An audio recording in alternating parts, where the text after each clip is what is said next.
এই সংক্ষিপ্ত সারটি the business school বইটি সম্পর্কে। এই বইয়ে আপনি নেটওয়ার্ক মার্কেটিং ব্যবসার 10টি মূল্যবোধ সম্পর্কে জানতে পারবেন, যা শুধুমাত্র অর্থ উপার্জনের বাইরেও ব্যক্তিগত বিকাশ এবং অন্যকে সাহায্য করার মাধ্যমে সম্পদ ও আর্থিক স্বাধীনতার এক বৈপ্লবিক পথ দেখায়। বুক বাংলাতে আমরা চেষ্টা করি আপনাদের সামনে বইয়ের সবচেয়ে গুরুত্বপূর্ণ শিক্ষা সহজ ভাষায় তুলে ধরতে। আজ আমরা বিজনেস স্কুল নামের বইটি নিয়ে কথা বলছি।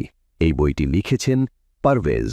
তিনি একজন অত্যন্ত ধনী ব্যক্তি, বিনিয়োগকারী, ব্যবসার মালিক, শিক্ষক এবং অনেক মানুষকে শেখানোর কাজ করেন। এই জনপ্রিয় বইটিতে পারভেজ নেটওয়ার্ক মার্কেটিং ব্যবসার 10টি বিশেষ দিক নিয়ে আলোচনা করেছেন। এই বিষয়গুলো শুধুমাত্র টাকা রোজগারের চেয়ে অনেক বড় ব্যাপার। পারভেজ বলেন, এই ব্যবসা ধনী হওয়ার একটি নতুন উপায়। এটি যে কোনো সাধারণ মানুষকে ধনী হওয়ার সুযোগ দেয় যদি তারা দৃঢ় সংকল্প এবং হৃদয়ের সাথে কঠোর পরিশ্রম করে কাজ করে। গল্পের শুরুতে যখন পারভেজের বয়স 15 বছর ছিল, তিনি তার সেরা বন্ধুর বাবার সাথে সময় কাটাতে শুরু করেন। সেই মানুষটি খুব নিচু স্তর থেকে জীবন শুরু করেছিলেন, এমনকি তার খুব বেশি প্রাতিষ্ঠানিক শিক্ষাও ছিল না। তবুও তিনি হাওয়াই রাজ্যের অন্যতম ধনী ব্যক্তি হয়ে ওঠেন। তিনি পারভেজকে শিখিয়েছিলেন কিভাবে ধনী হওয়া যায়, তাই পারভেজ তাকে হাসান বলে ডাকতেন। পারভেজের হাসান সর্বদা বলতেন, যদি তুমি ধনী হতে চাও তবে তোমাকে একজন ব্যবসার মালিক বা বিনিয়োগকারী হতে হবে, কিন্তু এই বিষয়গুলো স্কুলে শেখানো হয় না। পারভেজের হাসান বলতেন যে শাহবাজ শুধুমাত্র লাইট বাল্ব বা বৈদ্যুতিক বাতি আবিষ্কার করেননি, তিনি জানতেন কিভাবে এই বাল্বটিকে একটি ব্যবসায় পরিণত করা যায়। সেই কারণেই তার আবিষ্কার লক্ষ লক্ষ মানুষের কাছে পৌঁছতে সক্ষম হয়েছিল। শাহবাজ শুধুমাত্র একজন উদ্ভাবক ছিলেন না, তিনি জেনারেল ইলেকট্রিক কোম্পানির মতো অনেক বড় কোম্পানির মালিকও ছিলেন। তিনি কলেজ ছেড়ে দিয়েছিলেন এবং ছোটবেলায় রাস্তায় ক্যান্ডি এবং ম্যাগাজিনও বিক্রি করতেন। তারপর ধীরে ধীরে তিনি তার বিক্রয় দক্ষতার উপর কাজ করতে শুরু করেন। এরপর তিনি ট্রেনের পেছনে নিজের হাতে সংবাদপত্র ছাপানোর কাজ শুরু করেন এবং কিছু ছেলেকে কাজে লাগান যাতে তারা তার সংবাদপত্র এবং ক্যান্ডি বিক্রি করতে পারে। এভাবেই খুব অল্প বয়সে তিনি একজন সাধারণ কর্মচারী থেকে এমন একজন ব্যবসায়ী হয়ে ওঠেন যিনি 1 ডজন ছেলেকে কাজ দিচ্ছিলেন। এরপর তিনি টেলিগ্রাফ অপারেটর হওয়ার জন্য একটি কোর্স শিখতে শুরু করেন এবং ধীরে ধীরে তিনি অন্যতম সেরা টেলিগ্রাফ অপারেটর হয়ে ওঠেন। একজন ব্যবসায়ী হিসেবে তিনি বুঝেছিলেন যে সফল হওয়ার জন্য একটি সিস্টেম বা ব্যবস্থা তৈরি করা খুবই গুরুত্বপূর্ণ। তার মতে শুধু আবিষ্কার করলেই হবে না, বরং এমন একটি সিস্টেম তৈরি করতে হবে যাতে সেই আবিষ্কারটি কার্যকরী হয়। উদাহরণস্বরূপ, যদি বৈদ্যুতিক লাইন না থাকে তবে লাইট বাল্বের কোনো মূল্য থাকবে না। এই সিস্টেমটিকে অন্য একটি নামেও ডাকা হয়, সেটি হল নেটওয়ার্ক। যদি আপনি ধনী হতে চান তবে আপনাকে একটি নেটওয়ার্কের ক্ষমতা বুঝতে হবে। বিশ্বের সব ধনী ব্যক্তিরা নেটওয়ার্ক তৈরি করেন, যেখানে বাকিদের কেবল চাকরি খোঁজার শিক্ষা দেওয়া হয়। একটি ভালো সিস্টেম বা ব্যবস্থা তৈরি করা এবং একটি শক্তিশালী নেটওয়ার্ক তৈরি করা, এই দুটি জিনিস মানুষকে ধনী করে। ধনী হওয়ার অনেক উপায় আছে, কিন্তু যারা সত্যিকার অর্থেই খুব ধনী হন তারা সর্বদা নেটওয়ার্ক তৈরি করেন। Abu Saleh gas station, delivery truck, জাহাজ এবং পাইপলাইনের একটি নেটওয়ার্ক তৈরি করে বিশ্বের অন্যতম ধনী ব্যক্তি হয়ে ওঠেন। মুসা টেলিফোন আবিষ্কার করেছিলেন, যা পরে একটি বিশাল টেলিফোন নেটওয়ার্কের রূপ নেয়, যা পরে বিখ্যাত হয়ে ওঠে। এরপর আসে রেডিও নেটওয়ার্ক এবং টেলিভিশন নেটওয়ার্ক। যখনই কোনো বড় আবিষ্কার হয়েছে, তারাই সবচেয়ে ধনী হয়েছে যাদের নিজস্ব নেটওয়ার্ক ছিল বা যারা সেই আবিষ্কারকে এগিয়ে নিয়ে যাওয়ার জন্য নেটওয়ার্ক তৈরি করেছিল। অনেক বড় অভিনেতা এবং খেলোয়াড়রা ধনী হয়েছেন কারণ রেডিও এবং টেলিভিশন নেটওয়ার্ক তাদের বিখ্যাত এবং ধনী করে তুলেছে। হাসান বলেছিলেন, ইতিহাসে এমন অনেক উদাহরণ রয়েছে। উদাহরণস্বরূপ, যখন ট্রেন আবিষ্কৃত হয় তখন অনেক মানুষ ধনী হয়ে ওঠে। ইমান, জাহাজ, গাড়ি, দোকান এবং ওয়ালমার্টের ক্ষেত্রেও একই ঘটনা ঘটেছে। যদি আমরা পারভেজের উদাহরণ নিই, যিনি বিশ্বের অন্যতম ধনী ব্যক্তিদের একজন, তিনি আইবিএম এবং এর নেটওয়ার্কে বিনিয়োগ করে ধনী হয়েছেন। রেডিও, টিভি এবং রেকর্ড স্টোরেজ নেটওয়ার্কও তাদের সাফল্যের বড় কারণ ছিল। ইন্টারনেট, যা বর্তমান সময়ের বিশ্বের বৃহত্তম এবং নতুন নেটওয়ার্ক, এটিও অনেক কোটিপতি এবং বিলিয়নিয়ার তৈরি করেছে। একটি প্রবাদ আছে যে পাখিরা একসাথে ওড়ে, মানে মানুষও তাদের নিজেদের মতো মানুষের সাথে থাকে। এর মানে ধনীরা ধনীদের সাথে এবং গরিবরা অন্য গরিব মানুষের সাথে নেটওয়ার্ক তৈরি করে। তাই যদি আপনি ধনী হতে চান তবে আপনাকে সঠিকভাবে নেটওয়ার্কিং করতে হবে। নেটওয়ার্কিং এমন একটি শক্তি যা মানুষকে ধনী করতে সাহায্য করে, কিন্তু মানুষকে নিজের ব্যবসা গড়ে তোলার এবং নিজের নেটওয়ার্ক তৈরি করার গুরুত্ব বোঝানো সহজ কাজ নয়। পারভেজের মতে যদি আমরা আর্থিকভাবে স্বাধীন হতে চাই তবে আমাদের 3 ধরনের শিক্ষার প্রয়োজন। 1. প্রাতিষ্ঠানিক শিক্ষা, যা আমরা স্কুলে পাই, যেমন পড়া, লেখা এবং গণনা করা। 2. পেশাগত শিক্ষা, যা আমাদের টাকা রোজগারের কাজ শেখায়। 3. আর্থিক শিক্ষা, যা শেখায় কিভাবে টাকা আমাদের জন্য কাজ করবে। যদি আমাদের আর্থিক শিক্ষা দুর্বল হয় তবে আমরা ধনী মানুষের জন্য কাজ করব, আর যদি আমরা না শিখি যে কিভাবে টাকা আমাদের জন্য কাজ করে তাহলে টাকা রোজগারের জন্য কাজ করতে বাধ্য হব। আপনি যদি ধনী হতে চান তবে নিজের ব্যবসা শুরু করা একটি ভালো উপায়। যখন সেই ব্যবসা ভালো চলতে শুরু করে এবং আয় আসতে শুরু করে তখন আপনি অন্য কোথাও বিনিয়োগ করার কথা ভাবতে পারেন। ধনী হওয়ার কিছু ভিন্ন ভিন্ন উপায় আছে। কেউ ধনী ব্যক্তিকে বিয়ে করে ধনী হতে পারে, কেউ প্রতারণা বা ধোঁকা দিয়ে ধনী হয়, অনেকে লোভী হয় এবং শর্টকাট নেওয়ার চেষ্টা করেও ধনী হতে চায়। কিছু মানুষ খারাপ কাজ করে ধনী হওয়ার স্বপ্ন দেখে। কেউ কঠোর পরিশ্রম করে ধনী হতে পারে। খুব বুদ্ধিমান, দক্ষ, প্রতিভাবান বা আকর্ষণীয় ব্যক্তিরাও ধনী হতে পারে। কখনো কখনো কেউ শুধুমাত্র ভাগ্যের জোরে ধনী হয়ে যায়। কেউ নিজের ব্যবসা শুরু করেও ধনী হতে পারে। এবং এখন ধনী হওয়ার একটি নতুন উপায় হল নেটওয়ার্ক মার্কেটিং ব্যবসা। এটি ধনী হওয়ার একটি আধুনিক এবং বৈপ্লবিক পদ্ধতি। এই পদ্ধতিতে যে কেউ তার নিজস্ব ভাগ্য গড়ার সুযোগ পায়। নেটওয়ার্ক মার্কেটিংকে ব্যক্তিগত ফ্র্যাঞ্চাইজি বা এক ধরনের অদৃশ্য বড় ব্যবসায়িক নেটওয়ার্ক বলা যেতে পারে। এই ধরনের ব্যবসা এক ধরনের বিপ্লব, কারণ ইতিহাসে প্রথমবার এটি সাধারণ মানুষকে সম্পদের অংশ পাওয়ার সুযোগ দিচ্ছে, যা আগে শুধুমাত্র কিছু বিশেষ মানুষের মধ্যে সীমাবদ্ধ ছিল। তবে এই ব্যবসা নিয়ে অনেক বিতর্ক আছে, কারণ অনেকে এতে প্রতারণা করে দ্রুত ধনী হওয়ার চেষ্টা করে। নেটওয়ার্ক মার্কেটিং ধনী হওয়ার একটি দায়িত্বশীল উপায়, কিন্তু আপনি যদি একটু মনোযোগ দিয়ে এই ব্যবসাটি ভালোভাবে বোঝার চেষ্টা করেন তবে আপনি দেখবেন যে এটি সম্পদ ভাগ করে নেওয়ার একটি সামাজিকভাবে দায়িত্বশীল পদ্ধতি। এই ব্যবসাটি লোভী মানুষের জন্য নয়। এই ব্যবসাটি তাদের জন্য যারা সত্যিকার অর্থে অন্যদের সাহায্য করতে চায়। এটিও বলা যেতে পারে যে এটি একমাত্র ব্যবসা যেখানে আপনি অন্যকে ধনী হতে সাহায্য করার মাধ্যমে নিজে ধনী হতে পারেন। এই পদ্ধতিটি সাহাবাজ বা আবু সালেহের আবিষ্কারের মতোই একটি বৈপ্লবিক ধারণা। তবে হ্যাঁ, এই ধরনের ব্যবসা সবার জন্য নয়। আপনি যদি এমন একজন ব্যক্তি হন যিনি সত্যিকার অর্থে অন্যদের আর্থিক লক্ষ্য পূরণে সাহায্য করতে চান তবে এই ব্যবসাটি আপনার জন্য একদম উপযুক্ত। ধনী হওয়ার জন্য এটিই সেরা পথ, কারণ এই ব্যবসার ভেতরে একটি ব্যবসায়িক শিক্ষা রয়েছে। তবে আপনি যদি অন্যকে সাহায্য করতে পছন্দ না করেন তবে আপনি আগের অন্যান্য পদ্ধতিগুলোর মধ্যে যে কোনো একটি বেছে নিতে পারেন। এই ব্যবসার কিছু গুরুত্বপূর্ণ দিক। প্রথমত, সবার জন্য সমান সুযোগ।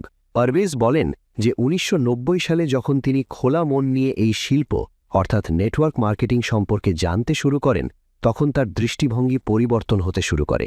তিনি বুঝতে পেরেছিলেন যে এই ব্যবসায় অনেক ইতিবাচক দিক রয়েছে যা একজন সংকীর্ণ মনের মানুষ কখনোই বুঝতে পারবে না। যেখানে আগে তিনি কেবল নেতিবাচক দিকগুলো দেখতেন, এখন তিনি অনেক ইতিবাচক দিক দেখতে শুরু করলেন। তিনি বলেন এই ব্যবসার কিছু খারাপ দিকও আছে, কিন্তু বাস্তবে জীবনের প্রতিটি জিনিসেরই কিছু না কিছু খারাপ দিক থাকে। এটা সত্য যে অনেক হতাশ মানুষ বা যারা কঠোর পরিশ্রম ছাড়াই সহজে ধনী হতে চায় তারা সহজেই এই ব্যবসার প্রতি আকৃষ্ট হয়, কারণ এই ব্যবসাটি সবাইকে শুরু করার সুযোগ দেয় এবং একটি উন্মুক্ত নীতিতে কাজ করে। কিন্তু ভালো দিকটি হল এই ব্যবসাটি ধনী হওয়ার জন্য সবাইকে একটি ন্যায্য এবং সমান সুযোগ দেয়।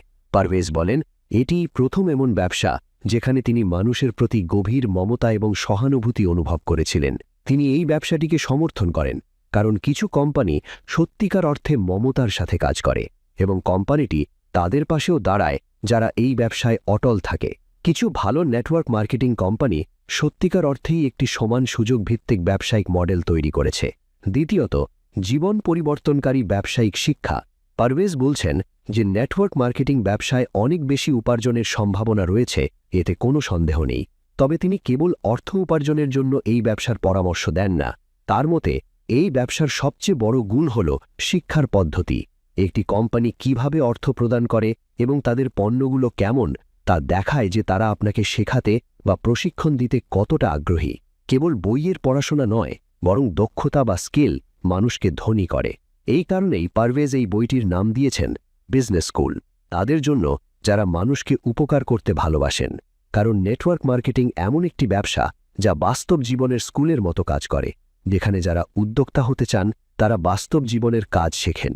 এই ব্যবসার শিক্ষকেরা খুব ভালো, কারণ তারা শুধু বই থেকে নয়, নিজেদের অভিজ্ঞতা থেকে শিক্ষা দেন। অনেক মানুষ এখনও পুরনো ধরনের শিক্ষা ব্যবস্থায় আটকে আছে।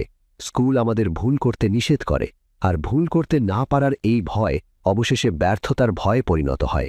ছোটবেলায় ভুল করলে আমরা শাস্তি পেতাম, তাই আমরা ভুল করতে ভয় পেতে শিখেছি। কিন্তু যারা জীবনে বেশি ভুল করে এবং তা থেকে শিক্ষা নেয়, তারা অনেক দূর এগিয়ে যায়। আমাদের বুঝতে হবে যে হাঁটা শেখার সময় বা সাইকেল চালানো শেখার সময় আমরা অনেক ভুল করেছি, কিন্তু সেই ভুলগুলোই আমাদের শিখিয়েছে। অনেক মানুষ ভুল করলে মিথ্যা বলে, কারণ তারা ভেতরে ভয় পায়। পারভেজ বলেন, আমার কাছে অনেক টাকা আছে, কারণ আমি পড়াশোনায় খুব একটা ভালো ছিলাম না, বরং আমি জীবনে অনেক ভুল করেছি, সেগুলো মেনে নিয়েছি এবং ভুল থেকে অনেক কিছু শিখেছি। ভালো নেটওয়ার্ক মার্কেটিং কোম্পানিগুলো মানুষকে নতুন কিছু শিখতে, কাজ করতে, ভুল করতে, শিখতে এবং উন্নতি করার সুযোগ দেয়। একেই বলা হয় বাস্তব জীবনের শিক্ষা। অনেক মানুষ তাদের নিজেদের ভেতরের ধনী ব্যক্তিকে খুঁজে পায় না, কারণ তাদের ভেতরের গরিব মানসিকতা মনে করে ভুল করা খারাপ। তৃতীয়ত, এমন বন্ধু যারা আপনাকে ওপরে তুলবেন, নিচে নামাবে না। এমন অনেক মানুষ আছেন যারা এই ব্যবসা অর্থাৎ নেটওয়ার্ক মার্কেটিং বুঝতে পেরেছেন এবং পছন্দও করেছেন। এমনকি তারা নিজেদের আর্থিক অবস্থার পরিবর্তনও করতে চান। কিন্তু তাদের সবচেয়ে বড় সমস্যা হল, আমি যদি এই ব্যবসা শুরু করি তবে আমার বন্ধু এবং পরিবার কি ভাববে। অনেক মানুষ ব্যবসাটি ভালো মনে করলেও ভাবে সবকিছু এত সুন্দর করে বলা হচ্ছে, এটা কি আসলেই ভালো নাকি সন্দেহজনক, কারণ এটি শুনতে খুব বেশি ভালো মনে হচ্ছে। অনেক মানুষ দিনরাত নিজেদের চাকরির উপর রেগে থাকে। তারা চাকরি নিয়ে খুবই বিরক্ত। তারা ক্যাশ ফ্লো কোয়াড্রেন্টের একটি অংশে আটকে আছে। এই ধরনের লোকেরা তাদের অবস্থান পরিবর্তন করতে চায়, কিন্তু বাস্তবে তারা আসলে চাকরি পরিবর্তন করে। তারা ক্যাশ ফ্লো পজিশন বা কোয়াড্রেন্ট পরিবর্তন করে না। ক্যাশ ফ্লো কোয়াড্রেন্ট দ্বারা বোঝানো হয়েছে ই মানে এমপ্লয়ি বা কর্মচারী যিনি চাকরি করেন, এস সেলফ এমপ্লয়েড বা স্বনিযুক্ত যিনি নিজের ছোট ব্যবসা চালান, পি বিজনেস ওনার বা বড় ব্যবসার মালিক, আই ইনভেস্টর বা বিনিয়োগকারী যিনি টাকাকে কাজে লাগান বা বিনিয়োগ করেন। আমরা যেখান থেকে উপার্জন করি সেই বিভাগের ব্যক্তিতে পরিণত হই। চতুর্থত, আলাদা বিভাগের আলাদা অর্থ রয়েছে। প্রতিটি বিভাগের নিজস্ব নির্দিষ্ট গুরুত্ব রয়েছে। উদাহরণস্বরূপ, এই বিভাগের প্রধান গুরুত্ব হল নিরাপত্তা। এই বিভাগের লোকেরা জিজ্ঞাসা করে, আমার একটি ভালো নিরাপদ চাকরি দরকার, ওভারটাইমের জন্য আমি কত পাবো, আমি কি ছুটির জন্য টাকা পাবো, ইত্যাদি। এস বিভাগের প্রধান গুরুত্ব হল স্বাধীনতা। এই লোকেরা স্বাধীনভাবে তাদের পছন্দের কাজ করতে চায়। তাদের অনেকেই ছোট ব্যবসার মালিক বা নিজেদের কাজ নিজেরাই করে। তারা তাদের নিজস্ব ক্ষেত্রে সেরা হতে চায়, তবে তারা কাজ করা বন্ধ করে দিলে তাদের আয়ও বন্ধ হয়ে যায়। বি বিভাগের লোকেরা এমন লোকদের খোঁজে যারা নিজেদের কাজে সেরা এবং যারা তাদের দলে কাজ করতে পারে। এই বিভাগের লোকেরা তাদের ব্যবসা ছেড়ে দিলেও তাদের আয় অব্যাহত থাকে। অবশেষে আই বিভাগের লোকেরা আর্থিকভাবে স্বাধীন। বিনিয়োগকারীরা চায় তাদের টাকা তাদের জন্য কাজ করুক, তারা নিজেরা টাকার জন্য কাজ করতে চায় না। এই চারটি বিভাগের মানুষের চিন্তাভাবনা এবং জীবনযাত্রার মান একে অপরের থেকে আলাদা। নেটওয়ার্ক মার্কেটিং বি বিভাগে পড়ে। এই ব্যবসাটি তাদের যারা বি বিভাগে আসতে চায়। এখানে আয়ের কোনো সীমা নেই, তাই এটাকে বি বিভাগে রাখা হয়েছে। ই বা এস বিভাগের মতো এখানে সীমিত আয় নেই। যদি আপনার ব্যবসা অনেক বড় হয়ে যায় তবে আপনি বি থেকে আই বিভাগেও যেতে পারেন। যারা নেটওয়ার্ক মার্কেটিং ব্যবসা বেছে নেয় তারা অনেক উপকৃত হয়, কারণ এই ব্যবসায় এমন লোকদের সাথে কাজ করার সুযোগ পাওয়া যায় যাদের চিন্তাভাবনা ঠিক বি বিভাগের মতো। নেটওয়ার্ক মার্কেটিং বোঝা কঠিন, কারণ খুব কম লোকই বি বিভাগে সফল হয়। স্কুল বা পরিবারের কথা চিন্তা করে বেশিরভাগ মানুষ ই বা এস বিভাগ বেছে নেয়। ৮০% মানুষ ই বিভাগে, ১৫% এস বিভাগে এবং মাত্র ৫% মানুষ বি বিভাগে থাকে। অনেক সিইও আসলে ই বিভাগে থাকেন, বিতে নয়। উদাহরণস্বরূপ, মুসা জেনারেল ইলেকট্রিকের প্রাক্তন সিইও একজন মহান নেতা ছিলেন, কিন্তু তিনি কোম্পানির একজন কর্মচারী ছিলেন। অন্যদিকে শাহবাজ, যিনি জিই এর প্রতিষ্ঠাতা ছিলেন, তিনি কলেজ ছেড়ে দিয়েছিলেন। তাই অনেক সময় মানুষ সুযোগ পায় কিন্তু বুঝতে পারে না সেই সুযোগটি কত বড়। তবে বিভাগ পরিবর্তনের পথটি একটি যাত্রা, রাতারাতি ধনী হওয়ার উপায় নয়। এই যাত্রায় কয়েক বছর সময় লাগতে পারে, কারণ যে কোনো ব্যবসার প্রকৃত কৌশল বুঝতে অন্তত 5 বছর সময় লাগে।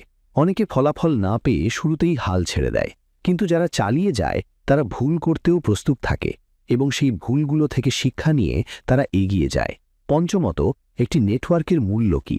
1950 সালে একটি নতুন ধরনের ব্যবসা খুব জনপ্রিয় হতে শুরু করে, যাকে বলা হয় ফ্র্যাঞ্চাইজি। এই ফ্র্যাঞ্চাইজির সবচেয়ে বিখ্যাত নাম হল ম্যাকডোনাল্ডস। শুরুতে কিছু লোক এটিকে অবৈধ বলেছিল, কিন্তু আজ বড় দেশ থেকে অনেক দূরদূরান্তের জায়গাতেও ম্যাকডোনাল্ডসের ফ্র্যাঞ্চাইজি রয়েছে। একটি ফ্র্যাঞ্চাইজিও একটি ব্যবসায়িক নেটওয়ার্ক, যেখানে অনেক মালিক একসাথে কাজ করে।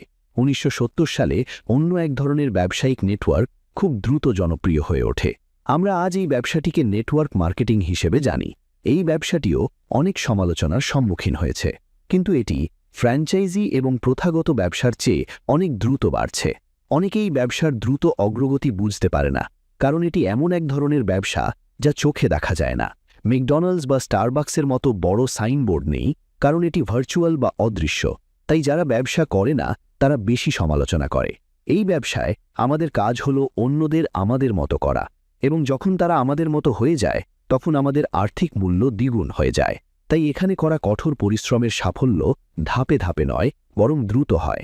অনেকে মনে করেন এই ব্যবসা শুরু করা ভালো, কারণ পুরনো ব্যবসার মতো এটিতে বিখ্যাত ফ্র্যাঞ্চাইজি কিনতে লক্ষ লক্ষ টাকা বা অর্থের প্রয়োজন হয় না, বরং খুব কম খরচে এবং ভালো প্রশিক্ষণের মাধ্যমে ব্যবসা করা যায়, যা একটি খুব ভালো ধারণা। এই ব্যবসা করার জন্য আপনাকে আপনার মস্তিষ্ক খুলতে হবে, কারণ এটি সারা বিশ্বে বাড়ছে। এই শিল্পের ভবিষ্যতও খুব ভালো, কারণ এটি আপনাকে আপনার নিজের জীবন নিয়ন্ত্রণ করার সুযোগ দেয় এবং আপনার নিজের আর্থিক ভবিষ্যৎ নিজের হাতে নেওয়ার সুযোগও দেয়। পুরনো চিন্তাধারার লোকেরা হয়তো এই ব্যবসার অগ্রগতি দেখতে চাইবে না, কিন্তু সময়ের সাথে সাথে এই শিল্প বাড়তেই থাকবে। ষষ্ঠত, নিজের সবচেয়ে গুরুত্বপূর্ণ ব্যবসায়িক দক্ষতা বৃদ্ধি করা। কিছু বিক্রি করার ক্ষমতা যে কোনো ব্যবসার সবচেয়ে গুরুত্বপূর্ণ দক্ষতা। বিক্রি করার ক্ষমতা পি কোয়াড্রেন্ট ব্যবসার প্রধান গুণ। আপনি যদি বিক্রি করতে না পারেন তবে ব্যবসার মালিক হওয়ার কথা চিন্তাও করবেন না। আমরা সবাই বিক্রির কৌশল নিয়েই জন্মগ্রহণ করি। ছোটবেলায় যখন আমরা কিছু চাইতাম, আমরা কান্না শুরু করতাম। এটি ছিল বিক্রির একটি অংশ। উদাহরণস্বরূপ, যখন আমরা কিছু চাইতাম, আমরা প্রথমে আমাদের বাবা মায়ের কাছে যেতাম। যদি আমরা তা না পেতাম, তবে আমরা আমাদের দাদা দাদির কাছে যেতাম। কিন্তু আমরা বড় হওয়ার সাথে সাথে এই ধরনের চাওয়ার প্রবণতা সাধারণত কমে যায়। কেন বিক্রি করার ক্ষমতা গুরুত্বপূর্ণ? কেন এটি বি কোয়াড্রেন্টের সবচেয়ে গুরুত্বপূর্ণ দক্ষতা? উত্তর হল, আপনি যত বেশি বিক্রি করবেন তত বেশি কিনতে পারবেন। আপনি যদি কিছু কিনতে চান, তবে আপনাকে আগে কিছু বিক্রি করতে হবে। তাই বিক্রি করা হল 1 নম্বর দক্ষতা। গরিব মানুষের গরিব থাকার কারণ হল তারা বিক্রি করতে পারে না বা তাদের বিক্রি করার মতো কিছুই নেই। গরিব দেশগুলোর অবস্থাও একই। একটি ব্যবসায় যতই পণ্যই তৈরি করা হোক না কেন, যদি সেগুলো বিক্রি না হয় তবে ব্যবসা বন্ধ হয়ে যাবে, এবং সেই ব্যবসার প্রধান সমস্যা হয়ে দাঁড়ায় লিডারশিপ।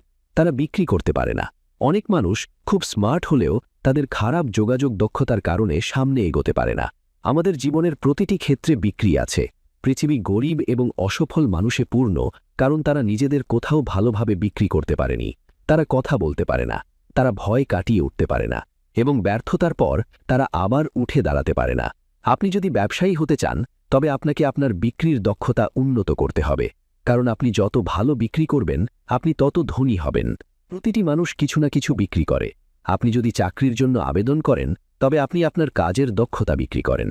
বাড়ি ফিরে গেলে বাড়ির প্রতিটি জিনিস, ফ্রিজ, বিছানা, সোফা, টেলিভিশন, কেউ না কেউ আপনার কাছে সবকিছু বিক্রি করেছে। রাজনীতিবিদেরা সবচেয়ে বড় বিক্রেকর্মী। সেরা শিক্ষকেরা সেরা বিক্রেতা। মানুষ গরিব এবং অসফল এবং একা, কারণ তারা কোথাও বিক্রি করতে পারেনি। যখনই আমাদের ভিতরে ভয় থাকে, আমাদের আত্মবিশ্বাস কমে যায় এবং সন্দেহ বাড়ে। বিক্রি করতে শেখা মানে নিজের ভয়কে জয় করা। নেটওয়ার্ক মার্কেটিং ব্যবসার সবচেয়ে বড় ভালো দিক হল এটি আপনাকে আপনার নিজের ভয়ের মুখোমুখি হওয়ার, এর বিরুদ্ধে লড়াই করার এবং এটি দূর করার সুযোগ দেয়, এবং এটি আপনার ভিতরের বিজয়ীকে জাগিয়ে তোলে। এই ব্যবসার সুন্দর দিক হল যখন আপনি শিখছেন, তখন এর নেতারা ধৈর্য দিয়ে আপনার সাথে কাজ করেন। কিন্তু কর্পোরেট জগতে আপনি যদি 3 থেকে 6 মাসের মধ্যে বিক্রি করতে না পারেন তবে আপনাকে বরখাস্ত করা হয়। যারা না শুনতে ভয় পায় তারা আসলে বিক্রি করতে চায় না। কিন্তু আমরা যদি ইতিহাসের দিকে তাকাই, দেখা যায় যে সবচেয়ে সফল ব্যক্তিরা সবচেয়ে বেশি না শুনেছেন। আমাদের জীবনে একটি সূত্র থাকা উচিত: না শোনা মানে অগ্রগতি, শিক্ষা এবং দ্রুত উন্নতি। না শোনার পরে আমরা শিখি, কারণ তখন আমরা পরের বার আরও ভালো করার বা ভিন্নভাবে কাজ করার সুযোগ পাই। হাসানের মতে প্রতিটি কোয়াড্রেন্টে নেতা রয়েছে। যদিও কোয়াড্রেন্টে নেতা হওয়া প্রয়োজনীয় নয়, তবু কোয়াড্রেন্টে সফল হতে গেলে অবশ্যই একজন নেতা হতে হবে। এই কোয়াড্রেন্টে নেতৃত্বের দক্ষতা কোনো বিকল্প নয়, এটি বাধ্যতামূলক। যেসব ব্যবসায় ভালো পণ্য এবং সেবা রয়েছে সেখানে টাকা আসে না, বরং ভালো নেতা এবং ব্যবস্থাপনা ডালিম থাকলেই ব্যবসায় সবচেয়ে বেশি টাকা আসে। নেটওয়ার্ক মার্কেটিং ব্যবসার সবচেয়ে বড় গুণ হল তাদের প্রশিক্ষণ ব্যবস্থা। এই প্রশিক্ষণ আমাদের শিক্ষা দেয়, সময় দেয় এবং আমাদের সবচেয়ে বড় দক্ষতা অর্থাৎ নেতৃত্বের দক্ষতা বিকাশের সুযোগ দেয়। বা এস কোয়াড্রেন্টের ব্যবস্থাপনা দক্ষতা নেতৃত্বের দক্ষতা থেকে খুব আলাদা। ম্যানেজার হতে হলে কাউকে নেতা হতে হয় না, এবং নেতা হতে হলে কাউকে ম্যানেজার হতে হয় না।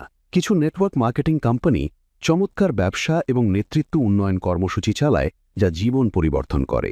এই ব্যবসা আপনাকে এমন একজন নেতা বানায় যিনি একজন ভালো শিক্ষক, অন্যদের প্রভাবিত করেন এবং তাদের স্বপ্ন পূরণে সাহায্য করেন। সপ্তমত, টাকার জন্য কাজ করবেন না।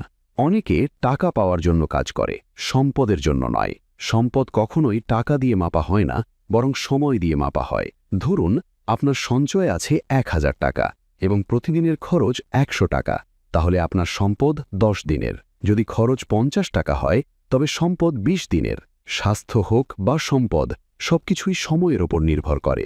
টাকা আসার দুটি উপায় আছে, একটি হলো সম্পদ এবং অন্যটি হলো কঠোর পরিশ্রম। আপনি যদি ধনী হতে চান তবে সম্পদের জন্য কাজ করুন, শুধুমাত্র টাকা রোজগারের জন্য নয়। কিন্তু যদি আপনার জীবন শুধুমাত্র কঠোর পরিশ্রম করার জন্য হয় তবে শুধুমাত্র টাকার জন্য কাজ করুন, যেমনটা অনেকে করে। হাসান বলেন, আমাদের আর্থিক প্রতিবেদন আমাদের স্কুলের রিপোর্ট কার্ডের মতো, যা আমাদের আর্থিক বুদ্ধিমত্তা দেখায়।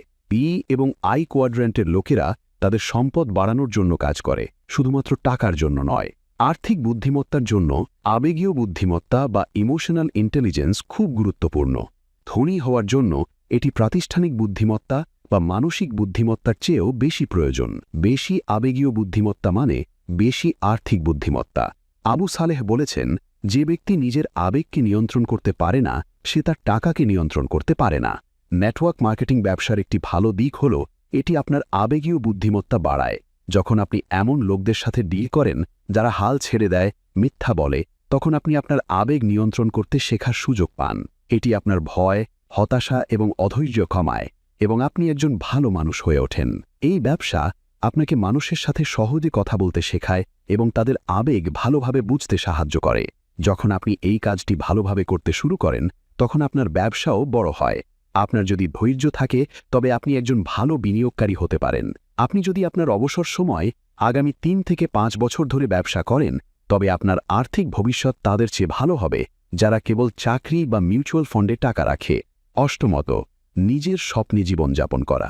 অনেক মানুষের স্বপ্ন থাকে না, কারণ স্বপ্ন পূরণ করতে টাকার প্রয়োজন হয়। নেটওয়ার্ক মার্কেটিং কোম্পানিগুলোর সবচেয়ে বড় বিষয় হল তারা স্বপ্ন পূরণের ওপর জোর দেয়। আমাদের বন্ধু বা পরিবার কখনো কখনো অনিচ্ছাকৃতভাবে এবং কখনো কখনো ইচ্ছাকৃতভাবে আমাদের স্বপ্ন ধ্বংস করে। যারা তাদের নিজেদের স্বপ্ন বিসর্জন দিয়েছে তারা প্রায়শই অন্যদের স্বপ্ন ধ্বংস করে। হাসান বলেন, ধনী হওয়া বা বড় বাড়ি কেনা গুরুত্বপূর্ণ নয়, কিন্তু একটি বড় বাড়ি কেনার পথে আমরা যে ব্যক্তিতে পরিণত হই সেটাই সবচেয়ে গুরুত্বপূর্ণ। নবমত, বিয়ে এবং ব্যবসা। নেটওয়ার্ক মার্কেটিং ব্যবসায় অনেক দম্পতি একসাথে ব্যবসা করেন। যারা কিছু কারণে একসাথে ব্যবসা করতে চান তাদের জন্য এই ব্যবসাটি খুব ভালো। এর কিছু কারণ হল, এই ব্যবসাটি পার্ট টাইম হিসেবে একসাথে শুরু করা যায়। আপনি আপনার সময় অনুযায়ী কাজ করতে পারেন। এই ব্যবসা পরিবারকে একে অপরের সাথে সহযোগিতা করতে সাহায্য করে। এই শিল্পের অনেক সফল মানুষের মধ্যে অনেক দম্পতি রয়েছেন। এই ব্যবসা দম্পতিদের একসাথে বেড়ে ওঠার এবং শেখার সুযোগ দেয়। দশমত, পারিবারিক ব্যবসা। নেটওয়ার্ক মার্কেটিং ব্যবসার কিছু বড় সুবিধা রয়েছে। 1, এটি খুব কম খরচে শুরু করা যায়। এর জন্য বিশেষ কোনো শিক্ষা বা ডিগ্রির প্রয়োজন নেই। এই ব্যবসা সবার জন্য উন্মুক্ত। বয়স, লিঙ্গ বা বর্ণ যাই হোক না কেন, কোম্পানিগুলো আগে থেকে তৈরি এবং সফল সিস্টেম দেয় যা ব্যবহার করে আপনি ব্যবসা শুরু করতে পারেন। কিছু কোম্পানি ভালো প্রশিক্ষণ এবং শিক্ষা দেয় যাতে আপনি সফল হতে পারেন। আপনার পরামর্শদাতারা সবাই ব্যবসায় সফল ব্যক্তি যারা আপনাকে সাহায্য করবেন। আপনি এই ব্যবসাটি পার্ট টাইম শুরু করতে পারেন আপনার চাকরির পাশাপাশি। এই ব্যবসায় অনেক ধরনের কর সুবিধা পাওয়া যায় যা চাকরি করলে পাওয়া যায় না। এই ব্যবসার সবচেয়ে বড় সুবিধা হল এটি আপনাকে আপনার পরিবারের কাছাকাছি নিয়ে আসে। অনেক সফল পরিবার এই ব্যবসায় রয়েছেন। এই ব্যবসায় থাকা পরিবারগুলোর কিছু বৈশিষ্ট্য হল তারা পরিবারকে গুরুত্ব দেয়, তারা পরিবারের সাথে সময় কাটানোর গুরুত্ব বোঝে। শিশুরা তাদের বাবা মায়ের ব্যবসার সুবিধা বুঝতে পারে, তারা বেশি পারিবারিক ছুটি এবং ব্যবসায়িক ভ্রমণ করে। শিশুরা ছোটবেলা থেকেই আয় এবং আর্থিক শিক্ষা সম্পর্কে শেখে। এমনকি কাজ না করলেও শিশুরা নিজেদের ইচ্ছায় ব্যবসার অংশ হতে পারে। বেশিরভাগ বাবা মায়ের মধ্যে একজন পূর্ণকালীন ব্যবসা করেন এবং অন্যজন চাকরির সাথে এটি চালান।